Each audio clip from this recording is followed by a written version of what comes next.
오늘은 243쪽에 있는 교재, 교회 회의들에 대해서 살펴봅니다. 지금까지 주장한 내용의 몇 가지 내용을 먼저 정리해주고 있죠. 첫째, 둘째 이렇게 되어 있습니다. 먼저 할 내용은 성경은 눈에 보이는 가시적인 교회보다 그 가축 교회가 지역 회중, 이게 우리가 말하는 지교회예요. 나그네 교회 같은 지역 회중보다 더 넓다. 어떤 지역에 있는 회중들을 교회라고 우리가 말할 수 있다. 그러니까 지금 개념의 눈에 보이는 교회는 우리가 지교회, 지역 회중들의 단체보다 더 넓은 의미에서 눈에 보이는 교회가 있다는 사실을 첫 번째 말하고, 둘째는 그러면 이 각각의 지역에 있는 교회들, 즉 회중들은 정치 지도 안에서 함께 연결되어 있는 자들로 설명한다. 다시 말하면 각 지역 교회를 넘어서는 통과라는 그런 정치 제도가 있고 서로 연결되어 있다. 그래서 셋째 줄, 더 높은 수준에서 정치 제도가 있다. 이제 그러면 어떤 것들이 있느냐? 그걸 살펴보자는 거죠. 그러니까 지역 회중인 교회 자체 안에서 작동하는 정치 제도를 지금까지 우리가 장로요, 집사요 등등과 관련해서 살펴봤다면, 지역 교회 안에서의 작동하는 정치 제도를 넘어서서 지역 교회들 사이를 연결하는 더 높은 차원의, 더 넓은 차원에서의 정치 제도가 있음도 기억하고 살펴보자. 이제 그 내용이 되겠습니다. 244쪽에 보게 되면 지역 수준에서의 정치 제도가 뭐였는지 먼저 이제 복습해보자라고 이제 되어 있는데, 그 복습의 내용은 우리가 앞에서 사실 이미 봤던 거니까, 둘째 줄 보면 회중들이 다수의 장로의 다스림 받는다. 그 당회라 이렇게 얻게 되는 것에 다스림을 받는다 이렇게 되어 있습니다. 나그네 교회는 현재 두 분의 장로, 저도 이제 목사이면서 장로니까 목사와 그다음에 장로인 두 분에 의해서 다스려지고 있죠. 다섯째 줄 내려오면 당회는 당연히 장로회라고 부를 수 있다면 장로들 단체이기 때문에 그렇다. 영어를 소개해놨어요. 미국 장로계는 프레스비테리라는 용어로 표현하고, 노회를 표현하고, 당회는 이제 교회 치료의 한 부분이 되어집니다. 하는 일은 뭐냐? 교리, 질서, 권징이라는 세 영역에서 행합니다라는 것입니다. 밑에 셋째 줄, 당회는 이제 강도 장로인 목사와 치리 장로인 장로님과 구성되어 있고요. 이 두 종류의 장로는 같은 직분에서 두 개의 별개의 질서다. 성경 내에서는 이 목사와 장로 사이의 계급적 질서를 말하고 있지 않다. 245쪽, 맡은 일의 역할이 다른 것이고 역할에 관련한 책임과 권한의 차이가 있을 뿐이지 계급적 질서가 아니다. 그러면 어떻게 해야 되느냐? 245쪽에 공동으로 결정해야 될 7위 기관에서의 주요 결정은 첫째 줄에 신중하게 하며 협의해서 하며 의견을 교환하고, 그리고 의견이 서로 다를 경우는 다수결을 통해서 하는 것이다 이렇게 되어 있어요. 그러니까 왜 협의를 하고 의견을 교환하냐? 이게 계급적 질서가 아니기 때문에 그렇죠. 계급 질서면 명령이 지시가 되어지고 순종하고 따라야 될 관계잖아요. 근데 그렇지 않다는 것이죠. 그래서 당회로 모인 곳에서는 서로 협의하고 의견을 교환합니다. 그리고 신중히 합니다. 그리고 의견이 서로 다를 경우는 다수결로 한다. 근데 다수결이 이제 좋지 않다 그럴 때는 연기하게 되죠. 미루게 되어지고. 그리고 다시 또 다음에 다시 의논합시다 이렇게 될 것입니다. 245쪽 넷째 줄, 만일 당회가 그런 구조의 성격을 갖고 있다면 더 높은 또 넓은 치료의 성격, 노회는 어떻게 되는 것이냐? 이를테면 이렇게 되어 있죠. 넷째 줄 내려오면 교회의 이 교단의 최고 치료이며 총회 내 모든 교회들 한 몸을 대표하는 총회도 또한 있다. 그럼 노회는 뭐라고 할 것이며 총회는 뭐라고 할 것인가. 이제 그런 내용들에 대해 살펴볼 건데 사도행전 15장에 가게 되면 예루살렘 총회가 모여요. 예루살렘 교회 사도들이 모여서 이방인들에게 요구할 것이 무엇이며 예수 그리스도를 복음을 전할 때 그들에게 율법을 지켜야 하도록 할 것인가, 할례를 해라고 할 것인가, 이런 등등의 문제와 관련해서 사도행전 15장에 토의가 이루어지기 위해 교회 총회가 모이게 됩니다. 그것이 이제 총회가 성경적으로 모여야 한다는 사실을 보여주는 중요한 이해가 되는 거죠. 245쪽 맨 아래쪽에 첫째, 예루살렘 공회와 관련한 것을 살펴보자. 사도행전 15장의 모임은 하나의 대표자들의 모임이었다 돼 있어요. 이제 그 15장 얘기를 하는 겁니다. 그래서 바울과 바나바를 보내요. 예루살렘에서 이제 의견을 물으러 보내는 일들이 있죠. 그래서 그 인용된 성경 그 다음 달락 끝에 보게 되면 이들은 이제 바울과 바나바를 예루살렘 보낼 때 보낸 분들이 누구냐? 이제 안디옥 교회의 장로들이었습니다. 안디옥 교회 장로들이 이견이 있자 이제 바울과 바나바를 보내서 묻게 되었습니다. 그 다음 줄에 예루살렘 공회에 파견된 대표자는 모두 사도들이나 또는 장로들이었습니다. 이게 대표성을 갖고 그들이 총회로 모이는 거죠. 즉 노회나 총회 갈 때 이런 이제 지역 교회에 파송된 대표자가 가서 그 회의에 참여합니다. 그리고 예루살렘 공회에 참석한 자들도 이제 사도와 장로들이었습니다. 그렇게 보게 되면 우리는 밑에서 넷째 줄 사도는 더 이상 없기 때문에 오늘 회의에 이 말씀 따라 회의를 모일 때는 장로들로 구성되어 있는 것을 이해할 수 있게 되어지죠. 그래서 사도는 더 이상 없으니까. 밑에 두째 줄 이러한 장로들이 몇 회중들에서 왔다. 이 회중들이라는 것은 뭐냐면 지역 교회를 의미하는 거예요. 몇 개의 회중, 즉 지역 교회들, congregation, 몇 개의 지역에 모인 회중들에게서 왔다. 그 몇 개의 지역 회중, 그 지교회에서 대표로 보냈다라는 뜻입니다. 안디옥 교회, 즉 안디옥 회중들이죠. 근데 안디옥 교회는 또 안디옥에 약 30여 개가 되는 꽤 많은 지역 회중이 있었어요. 그러니까 안디옥은 도시에 유대인들이 많았기 때문에 이렇게 모이는 단일 그 회중이 여기 지교회 형태의 뿌리가 되는 거죠. 그게 30여 개나 있었어요. 그러니까 그 교회 전체를 통괄해서 안디옥 교회, 여기 단수로 말하면 안디옥 지역 내에 여러 지역 교회들이 모여서 노회를 구성하는 거죠. 그 노회에서 또 파견한 사람이 누구냐? 바울과 바나바다 이렇게 볼 수가 있는 겁니다. 그래서 안디옥 교회라는 것은 안디옥에 하나의 지역 교회만 있었던 게 아니에요. 그래서 이제 이들이 240조에 가게 되니까 예루살렘에 있는 사도들과 장로들과 함께 회의를 하게 됩니다. 공회 앞에 있는 문제가 이 공회가 지금은 이제 전체 교회 회의가 되어지는데 총회라고 우리가 번역할 수도 있죠.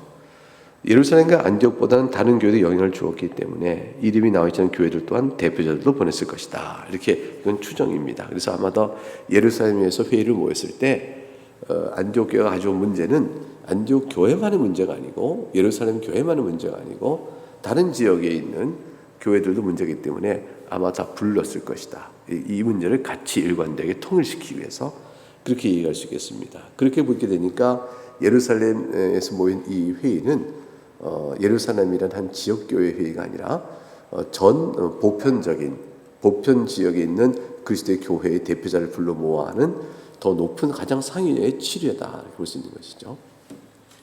이 치료의 회의 성격 아까 말씀드린 것처럼 중요한 거예요. 계급이 없어요. 그렇기 때문에 협의하고 의견을 교환하고 토론을 합니다. 그런 다음에 최종적으로 결정을 위해서 가부를 물었을 때 그때의 다수가 옳다는 쪽으로 결정을 늘 하는 것이었죠. 그렇게 되어졌습니다.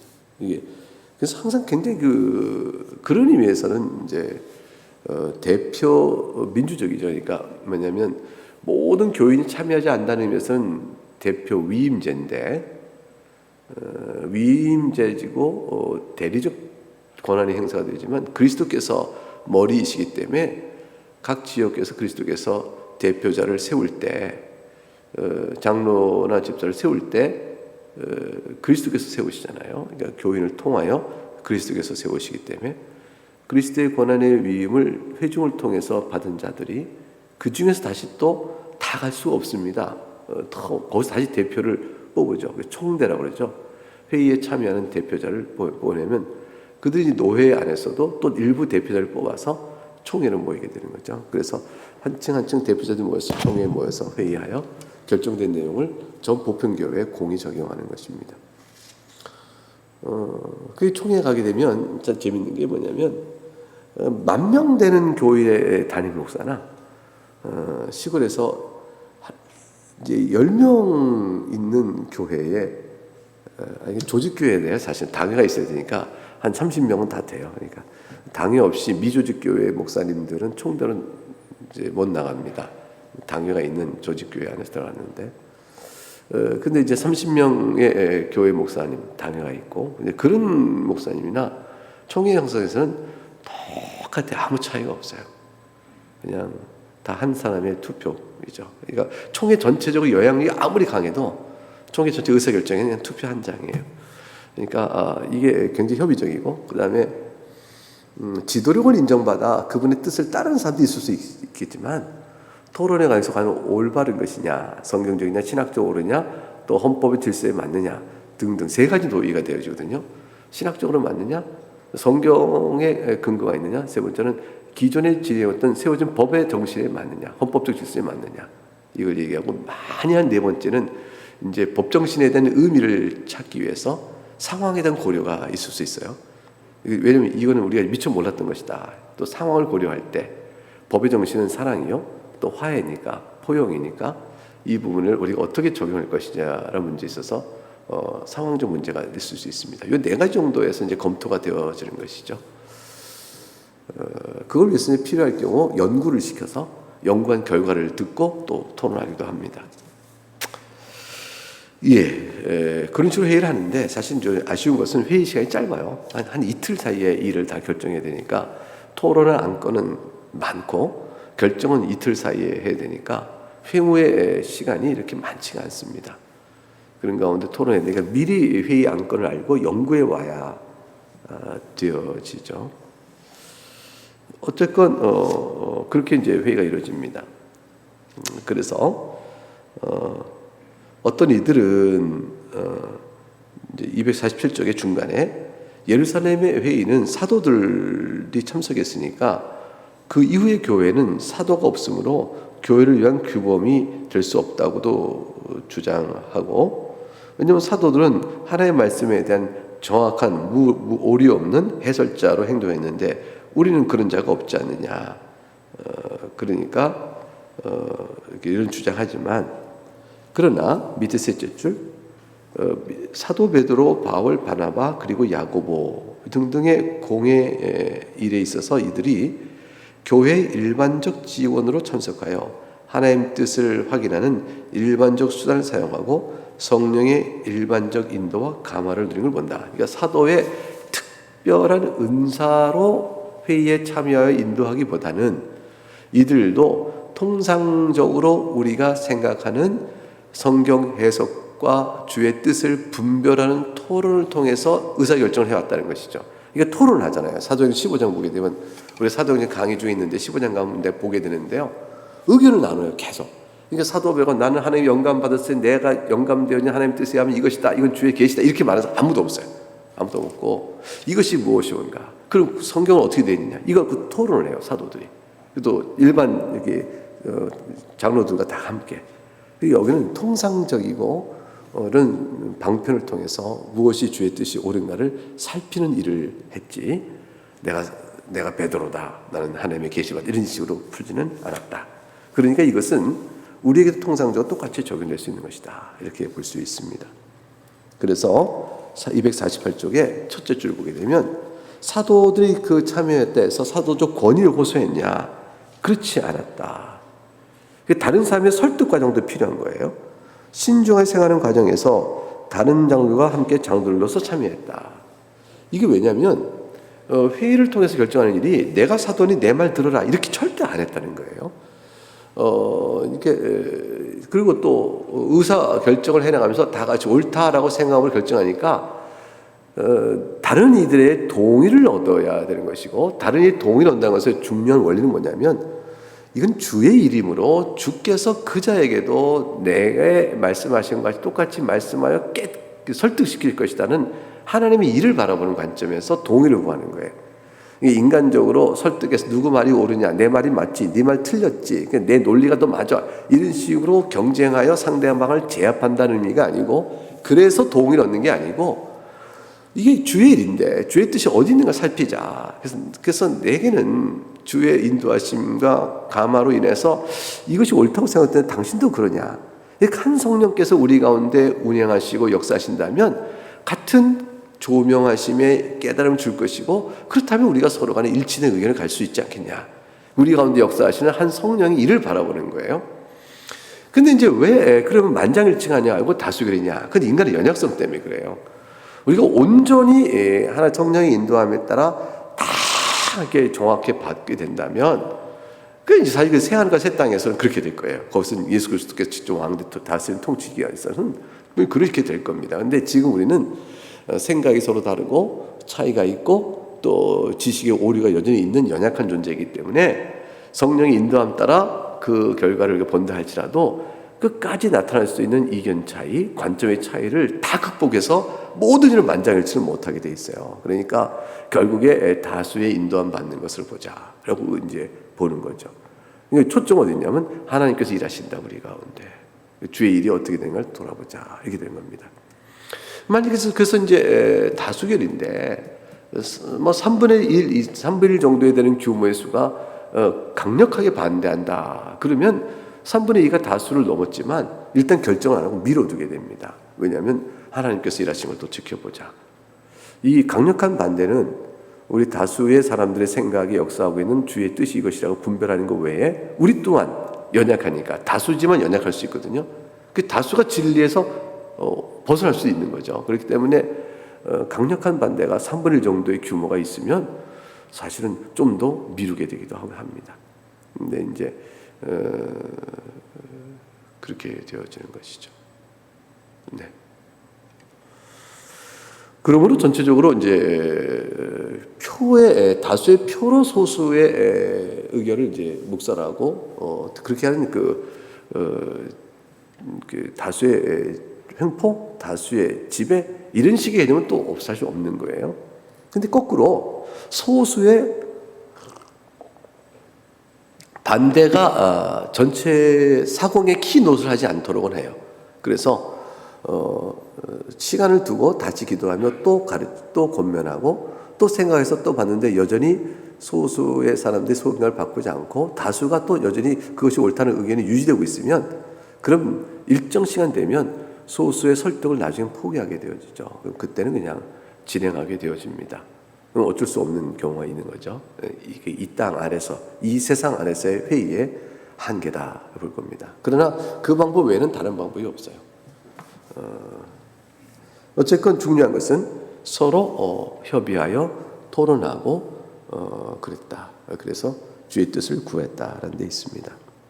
그래서 위에서 넷째 줄, 공의 결론은 오리가 없는 사도의 판단에 호소해서 하는 것이 아니고 논의를 통해 마련된 의견 일치를 위해서 찾아가는 것이었다. 그래서 사도들은 그 밑에 하나님 뜻을 영감받아 오리 없이 해석하는 해설자로 자신들을 행동하지 아니하고 같이 장로된 자로서 행동하기를 선택했다. 이것입니다. 그래서 리더십을 갖고 있는 어느 분이 또 가르침을 주고 있는 사도가 이건 주의 뜻이다라고 이렇게 말을 하려면 왜 그것이 옳은가에 대한 설득의 과정이 필요했어요. 그걸 논의의 과정이라 그러는 거예요. 이건 이 말씀 이러하니 이런 거 아니겠는가? 이게 이렇지 않는가? 이렇게 해서 토의를 해서 상대방 동의를 구하는 과정을 얻은 것이죠. 그래서 모든 이후의 교회 회의는 이와 같은 과정을 통해서 이루어져야 하는 것이다라는 겁니다. 둘째, 공의가 말하는 문제는 뭐냐? 그것은 사도행전 15장 1절에 할례를 받지 않으면 능히 구원을 받지 못한다라고 되어 있는데, 이것이 과연 그런가? 이런 문제가 등장한 거죠. 249쪽에 쭉 그 문제가 나옵니다. 중간에 보게 되면 이 문제가 어떻게 공의의 주목을 받게 되었느냐, 안디옥 교회가 교회 상위 7위에 물어본 것이다. 물어본 것이죠. 그래서 물어보고 답을 해줄 책임이 있었던 것이에요. 그래서 윌리엄 커닝햄이라는 유명한 역사 신학자가 쓴 글에 의하게 되면 그 인용 부분 보세요. 만약 안디옥 교회가 예루살렘 교회를 향하여 즉 총회의 그 문제에 대한 것을 묻지 아니하고 스스로 임의로 결정했다면 그러면 어떤 문제가 생기게 된다. 분열 현상이 나타나게 되는 거죠. 그래서 아마 잘못된 결정을 하게 되면 안디옥 교회 또 다른 파가 예루살렘 교회에 호소해서 안디옥 교회가 임의로 결정한 이 내용이 옳은가를 또 판단해 주시오라고 또 묻는 일이 벌어지게 될 거라는 것이죠. 그래서 상위 기관은 아래 하위 기관의 결정이 잘못됐다고 이의를 제기한 사람이 재판에 호소할 수가 있어요. 그럴 수 있어요. 그래서 이제 지역 교회 안에서 결정한 내용에 불법성이 있다. 그러면 노회에 호소할 수 있어요. 그럼 노회가 재판을 열어요. 그래서 지역 교회가 불법하게 했는가를 보고 판단을 내려줍니다. 노회 안의 결정이 불법했다. 이 소수가 반대예요. 그럼 또 의견을 달리하면 그 강하면 총회에 질의할 수가 있습니다. 총회에서 재판을 엽니다. 그래서 노회나 총회는 각각 재판국이 열려요. 재판국은 항상 상설기관이 아니고 사건에 따라서 재판장을 설정합니다. 그러면 아무개 목사님과 장로님이 재판위원이 되시고 또 누구누구가 조사하여 보고하시고 누구누구가 언제까지 와서서 이 사실에 관한 안건에 대한 소명을 하시기 바랍니다. 라고 해서 재판을 열어요. 그래서 재판 판단을 하게 됩니다.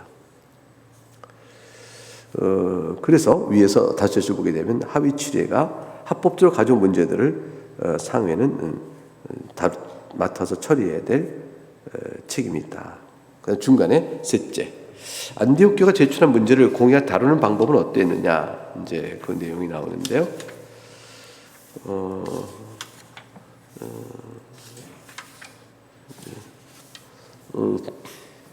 첫째는 40번 각주 옆에 심의를 통해서 문제를 다루었다. 이게 뭐냐면 즉 그 문제의 성격이 무엇인가 라는 것을 평등한 교회의 계급적 권위나 권위에 따라 행사하는 것이 아니고 밑에 다섯 줄 질서 있고 합리적이며 성경의 근거를 살펴 행하였다. 이렇게 되어 있습니다. 그 다음에 오른쪽 넘겨서 251쪽에 가게 되면 넷째 나오죠. 넷째, 공의 결정의 성격과 권위는 어땠느냐.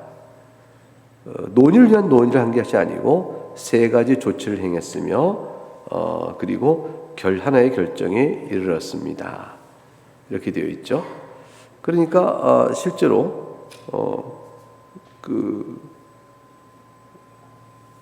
밑에 다섯 줄 보게 되면 결론 자체 안에서 심의를 통해 드러진 성경 근거가 무엇인가를 밝히고 그것을 기초로 공회가 결정했음을 알려 맨 밑에 줄 따라서 공회 결정이 성경적으로 합당한 것임을 교회에 알리는 형태로 논의를 이루어갑니다. 그래서 모든 교회의 결정은 총회의 결정은 성경 어느 말씀에 근거하여 이 뜻을 이렇게 풀어 이렇게 했다라는 것을 항상 언급하게 되어 있습니다. 그래서 이제 지금 나와 있는 문제와 관련해서 밑에서 다시 줄에 공회가 들은즉 우리 가운데서 어떤 사람들이 우리 시킨 것도 없이 나가서 말로 너희를 괴롭게 하고 마음을 혹하게 한다 하기로 이렇게 말하면서 유다와 실라가 교회 앞에서 개인적으로 동일한 것을 확증하도록 할 때 바로 교회의 공의 속에는 교리상의 문제를 다뤘다는 것을 알 수 있다. 이렇게 얘기가 되고 있어요. 그러니까 252쪽 위에서 다시 줄 보게 되면 공의의 결정의 내용 속에는 교리적인 것, 도그마, 무엇이 옳은가를 결정하는 교리적인 권한, 그 다음에 그것을 그렇게 하도록 가르치는 권한, 디닥토리얼이겠죠. 그게 뭐냐면 가르치는, 디닥티컬은 이건 뭐냐면 가르친다는 뜻이에요. 그래서 가르칠 권한, 그리고 도그마틱, 교리적으로 무엇이 옳은가를 결정할 권한, 이걸 가지고 결정해 줬던 내용을 우리가 알 수가 있어요. 총회는 그런 결정가의 권한을 또한 가지고 있습니다. 밑에 두째 줄 보면 따라서 이신칭의만을 고수하고 믿음으로 의롭다함이 우리의 복음인 것을 확증하고 교회 중에 회람되고 있는 교회행에서 이신칭의 교리를 거부하는 것은 잘못된 것이라고 결정한다. 그 다음에 이제 253쪽 첫째 줄에 뿐 아니라 지도의 권한 또는 질서의 권한을 강행한다. 이제 질서를 세우는 것이죠. 그래서 밑에 인용부 보게 되면 다음 같이 행하라 하고 이제 말씀을 줬어요. 이 말씀 준 내용들이 이제 질서의 권한을 작동하는 것이라 볼 수가 있습니다. 그래서 여기서 이제 인용된 부분은 우상의 제물, 피, 목매어 죽인 것과 음행을 멀리하라. 이 네 가지를 이제 지적해서 이것들이 복음과는 함께할 수 없는 것이니 이것들을 멀리하라고 지적하는 것으로서 교리적으로 확인시켜 이걸 지킬 것을 명하는 질서권을 더하여 제시합니다.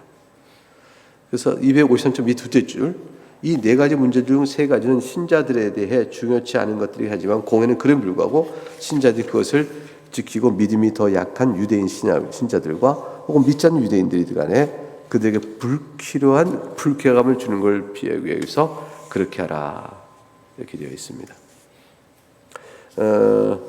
공회는 입법 권한을 행사하는 것이 아니고 관할권 있는 질서의 권한을 행사하고 있다 이렇게 말씀하고 있습니다. 자, 입법 권한이 없다는 것은 성경에 나타나 있는 근거를 통해서 질서를 찾아갈 수 있게 우리가 무엇인가를 말하는 것이지 교회가 성경에 근거 없는 임의적인 권한을 가지고 법을 세워 교회를 다스릴 수는 없다 그런 뜻이에요. 그러니까 성경에 어긋난 법을 세우는 것이 아니고 성경에 담아 있는 법의 정신을 끌어내 질서적으로 다루는 거예요. 이게 참 달라요. 그러니까 만약 이게 교회가 독립적 입법권을 갖고 있다면요, 성경과 다른 기독교를 얼마든지 만들 수 있어요. 종교를 만들어낼 수가 있어요. 그런 것은 아니다. 그런 것은 아니다라는 것입니다. 그래서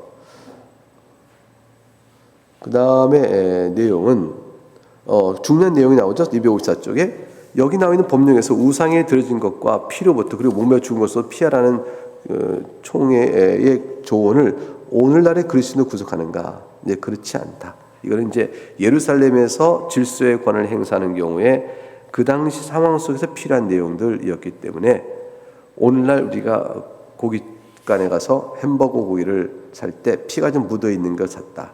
그것 때문에 이 본문에 부적절하다라고 해서 못한다라고 말할 것이 아니다.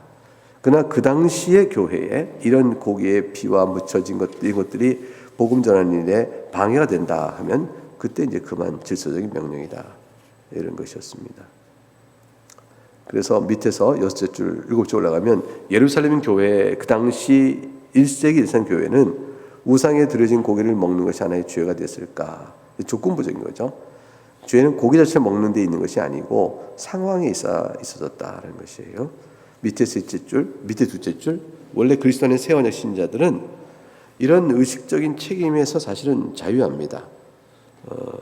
근데 죄의 문제는 뭐냐면 그 행동이 형제를 해치게 되거나 혼란을 일으키거나 문제를 발생하게 될 때 그 혼란을 일으키는 일을 왜 하느냐, 여기에 대해서 행동에 책임이 있게 되어지는 것이었어요. 왜냐하면 질서를 이루고 사랑하며 상대의 연약성을 돌봐주는 일이 목표인데 그것에 방해되는 행동을 하지 않아야 한다는 측면이에요. 어떤 행동이 가하다 해서 가한 것이 아닌 거죠. 이제 이게 굉장히 중요한 부분이죠. 배려와 사랑은 여기에 작동합니다. 내가 옳은데 난 옳은 일 했어. 상대방이 상처가 돼. 그거는 너의 문제지. 나는 옳으니까 내가 한다. 이렇게 되는 것보다 더 높은 차원이 되는 거예요.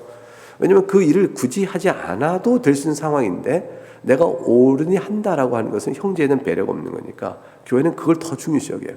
그래서 네가 고기를 먹어도 된다 할지만 우상 제물의 고기를 먹어도 되지만 신앙 양상 아무 문제가 없지만 형제가 그걸 보고 시험 든 자가 있다면 하지 말아라는 거예요. 안 하는 것이 옳은 행동이 되는 거죠.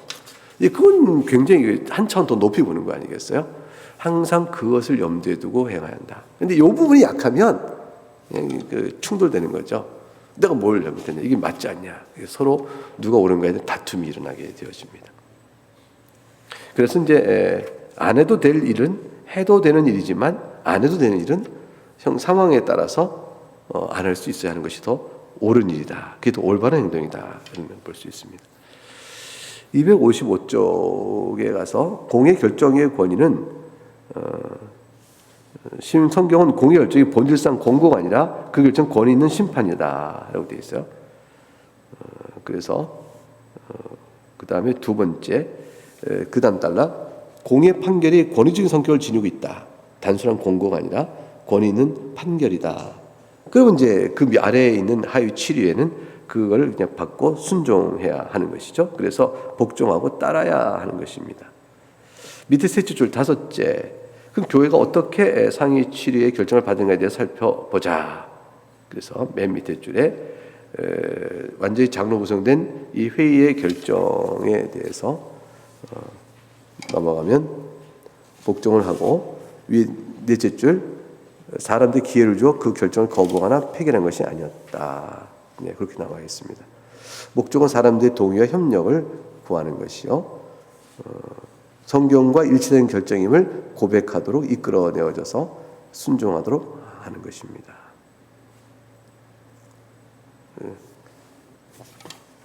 네, 그래서 중간에 보게 되면 성경적 교회의 정치 원리, 치료 결정 성경적이라는 것만으로 충분하지 않고 성경적이라는 사실을 알 수 있도록 해주는 일도 중요하다. 그거예요. 치료의 결정이 성경적이다 이렇게 주장하는 것만이 아니라 그것을 과연 그렇다는 사실을 알 수 있도록 해줘야 되기 때문에 초안을 하고 입안해서 결정해서 결정문을 발표해서 알려주도록 해야 합니다. 그 다음에요. 이제 중요한 내용은 밑에 넷째 줄이에요. 253쪽. 근데 각각의 그리스도인은 자신의 견해와 행동을 위해서 스스로 양심에 따라 맨 밑에 줄 하나님의 말씀을 해석할 권한을 갖고 있어요. 이거 옳지 않다 그러면 개인 양심에 따라서 총회 결정에 맞지 않다 그러면 자기가 거기 이의를 제기하거나 아니면 그 총회에서 아니라고 말할 수 있는 양심의 그 이치가 분명히 있어요. 그래서 교회 직원 자신의 책임하에 스스로 말씀을 해석할 권한을 부여받다는 것이다. 그런데 이 양심이 그리스도의 가르침과 성경의 명백한 것에 대한 자기 확신으로 서 있는 이 양심 활동 매우 중요해서 만일 내가 이 총회 결정에 교리적으로 성경적인 것에 양심이 허락되지 않으면 그 총회 결정을 받을 수가 없어요. 그래서 이제 목사는 양심에 반하여 총회 선언에 동의할 수 없습니다. 그래서 우리가 양심에 따라 나는 웨스민스터 신앙 고백서가 성경적을 믿는다. 이걸 고백하고 그걸 그대로 가르쳐야 돼요. 그러니까 장로교회 목사로 목사의 임직을 받은 사람은 웨스민스터 신앙 고백서의 가르침을 벗어나 행동할 수가 없어요. 그 자기가 스스로 양심적으로 고백한 것에 대해서 자기가 그걸 거부하고 있으면 자기 양심이 모순된 행동이에요.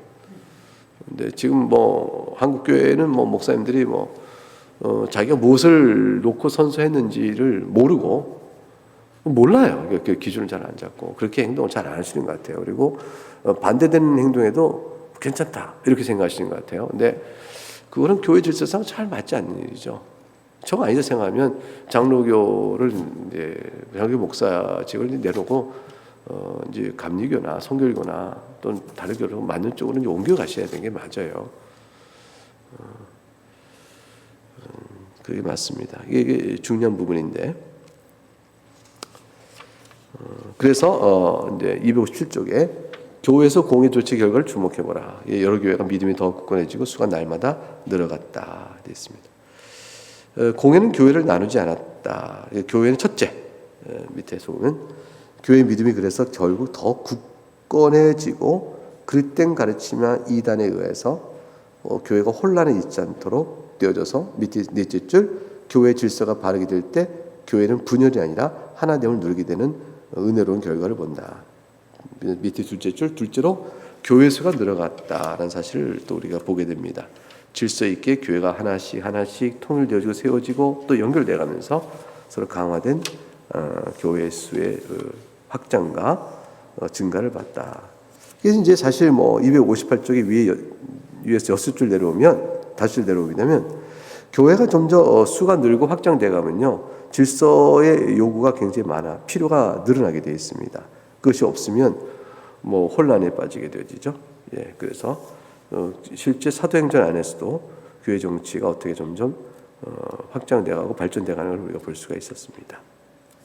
네, 258쪽 남은 3번부터는 다음에 모여서 계속하도록 하겠습니다. 네, 여기까지 하겠습니다. 기도하겠습니다.